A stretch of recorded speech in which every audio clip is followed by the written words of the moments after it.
Hi everybody, and welcome to this week's video. Yay! So, I got this week for you a short story that I wrote back when I was actually also in 12th grade. I'm obsessed with my 12th grade writing. So, this is a new segment, and I'm going to start too. It's going to be called Story Time with Amy. Now, I had a video of me reading a story that I wrote when I was in elementary school on my other channel. I'll link that in the down bar below, and I'll put a link somewhere around on the page as well. You can go check out a story that I wrote when I was in like 4th grade. It was my first story I had ever written, so don't make fun of me because I was only like 4th grade. So, but this is a short story that I had to write for an assignment for my creative writing class. I don't remember what the guidelines were for it or anything. You know, what the assignment was. It's just a short story. And I hope you enjoy it. It is called Confusion at Camp Black Wolf. Dave never suspected that what had happened to him the past few months would all lead up to this. A few weeks ago, life was fair. He was completely happy. His life was going his way. But now, as he is staring at the gun that is pointed at his head, he wishes he could go back to those happy days. Let's flash back now to the start of all this. It was the first day of a new summer year at Camp Black Wolf. Dave had been going there for about 5 years now.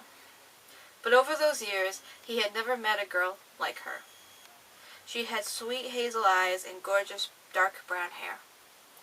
Every guy wanted her, for she was so perfect. But that was the biggest problem of all around her. She was just too perfect. When she came sauntering into camp, he had his back to her, telling some new young kid where to find his cabin.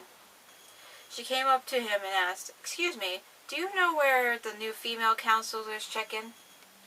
He turned around and saw her for the first time. "Yeah, go past the mess hall there, and the cabin is on the left." "Thank you." He watched as she walked away. Later that night, as Dave was sleeping, he heard outside his cabin a big bang. He woke up with a fright, wondering what the hell that was. He climbed out of bed with caution. He grabbed a flashlight and anything he could use as a weapon that was closest to him. He was very nervous that someone was going to come into the cabin and try to murder him. What a creative mind, I guess he had too. Dave had an active imagination. There you go. He always planned for the worst when he was woken up in the middle of the night by a mysterious noise. He went out and walked around the cabin. A moment later, he walked right into something and screamed at the top of his lungs. So did whatever he bumped into. "Oh God, it's just you. What are you doing out so late?" It was the girl he had met earlier that day. "I got lost. I was looking for the bathroom. This place looks so much different in the dark." "The bathrooms are this way. Here, I'll take you there." "Thank you again. You're a great navigator." "It's no problem. I'm Dave, by the way. Dora." He left her at the bathroom and returned back to his cabin. Next morning in the mess hall, she came up to him. "Hey, do you think I can sit with you?" Dora asked him politely. "Sure." After that day, they started to hang out more. They sneaked out late at night to see each other, as normal teenagers do.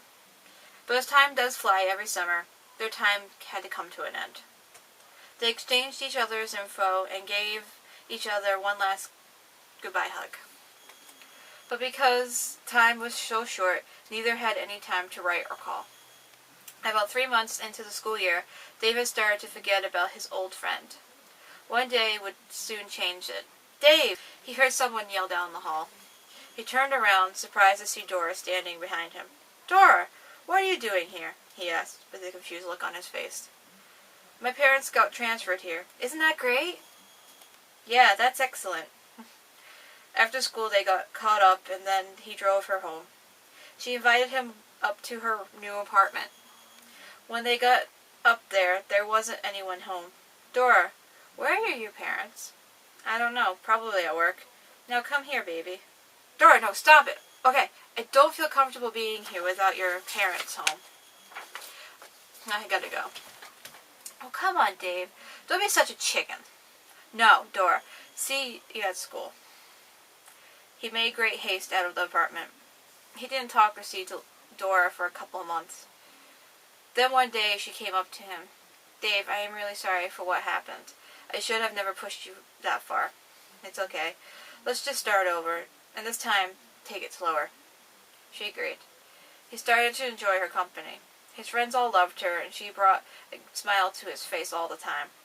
One day, one of her friends that she had met even before her start in school told him about a basketball game that was being held at the school that night.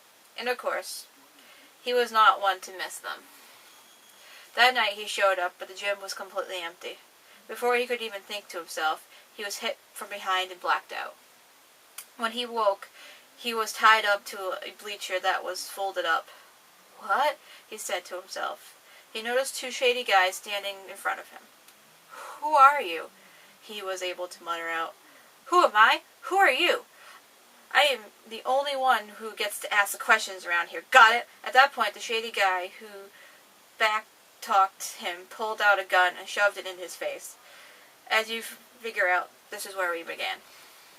Just then, Dora came running into the gym. Travis, please, don't hurt him. Ah, it's nice to see the cheating slut come to her poor lad's side, Travis said in an evil tone. Travis, please, don't do it. Yeah, right. He stole you away from me. You went behind my back, and now he will have to pay for it. Wait, Dora, is Travis your boyfriend? Dave asked in confusion. No, not anymore. I dumped him a long time ago. He just doesn't remember because he was drunk when I did it. You never dumped me, baby. Now come here. Here, Travis, no. Again, you're drunk. Then fine. If you don't want me, I'll just kill your little friend here. As he propped his gun and pointed it at Dave, Dora yelled, Dave! And jumped at Travis. The gun went off. What Dora never told Dave was, she didn't move there with her parents, which kicked her out when she started to go around with Travis, but to get away from him. She went there to find a new life, to start anew, and she got her wish. So I hope you enjoyed that. I think that was a different version because if I remember right, I think in a later version, when I edited it, she actually ended up getting killed by the gun when she jumped in front of Travis. Because she jumped at him, and the gun went off, but I think it hit her, or maybe it hit Dave. I don't remember. Like I said, it was from a long time ago, but that was a different ending. So that actually could be the newer version, and I changed it, because I think, now that I think about it, I think in the later version, earlier version, I actually had her die. Instead, she jumped in front of Dave to protect him instead. So, I hope you enjoyed it. If you like these videos, I'm definitely going to continue to make more, because I like sharing my writing with you guys, because it's fun. I got some writing actually right now in the works. I've been writing a short story, but I think it's going to be a longer story at some point. It came from a dream that I had. It actually, I wasn't going to write it at first. I liked the story, but I wasn't going to write it. And then some person that's in my life right now had inspired me to pick up my pen again and start writing. I'm not going to say his name, obviously, and I know he's going to see this, but I do thank him a lot for inspiring me to pick up my pen again and start writing. So thank you, even if you don't see this, because I know you probably won't, because you don't really notice me at all, obviously. Well, you notice me sometimes, when we're at work, but you don't know that you inspired me, but I want to thank you, even though, like I said, you won't see this. So I hope you all guys enjoyed it, and I'll see you all next Saturday with another video.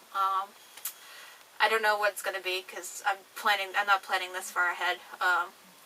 Hopefully, maybe next weekend will be Reasons Why Amy Fails at Life episode 4, because I do have an idea for that one. I just gotta film it.